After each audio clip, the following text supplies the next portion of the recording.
মোচা, চিংড়ি মাছ ভাজা, আলুটাকে ভেজে রেখেছি কেটে, একটা টমেটোকে পেস্ট করে রেখেছি।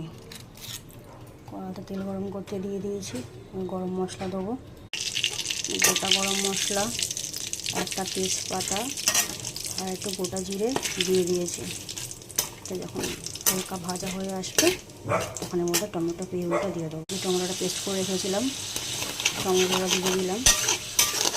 টমেটো কাঁচা গন্ধটা বেরিয়ে গেলে তারপরে এর মধ্যে দেবো আদা বাটা, কাঁচা লঙ্কা বাটা।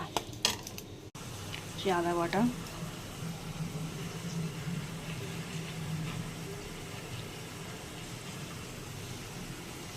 আদা বাটাটা দিয়ে দিচ্ছি।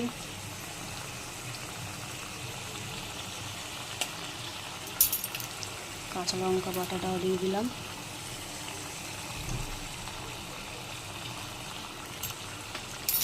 এটাকে ভালো করে কষিয়ে নেবো। আদা কাঁচা লঙ্কা বাটার কাঁচা গন্ধটা চলে গেল তারপরে এর মধ্যে একে মশলা দেবো।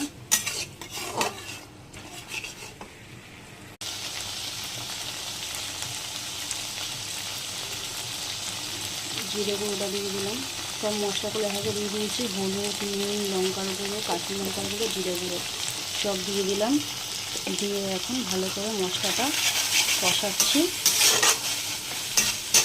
মশলাটা কষানো হয়ে গেলে সামান্য একটু জল দিয়ে দেবো। টমেটো বাটাটার যে জলটা ছিল বাটিটা দিয়ে সেই জলটা দিয়ে দিলাম। দিয়ে ভালো করে এটা কষাচ্ছি। কষে যখন এবার তেলটা ছেড়ে যাবে তখন একে একে সমস্ত দিয়ে দিতে হবে। তেলটা আমার ছেড়ে গেছে, কালারটাও সুন্দর এসে গেছে। এবার আমি দিয়ে দেবো এর মধ্যে, এবার মোচাটা এর মধ্যে দিয়ে দিলাম। এবার নাড়িয়ে নিই, তারপরে এর মধ্যে একটা আলু দেবো, তারপরে চিংড়ি মাছটা দেবো। এবার এর মধ্যে আমি আলুটা দিয়ে দিচ্ছি,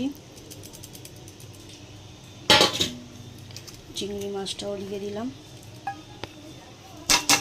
ভালো করে নাড়িয়ে নিয়ে এবার কষিয়ে নেবো এটাকে। স্বাদের জন্য একটু চিনি দিয়ে দিচ্ছি। স্বাদটাকে একটু ভালো করার জন্য আমরা শেষে দিয়ে দেবো একটু গরম মশলার গুঁড়ো আর একটু ঘি।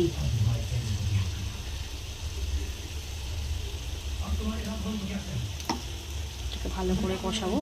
ফাইনালি আমার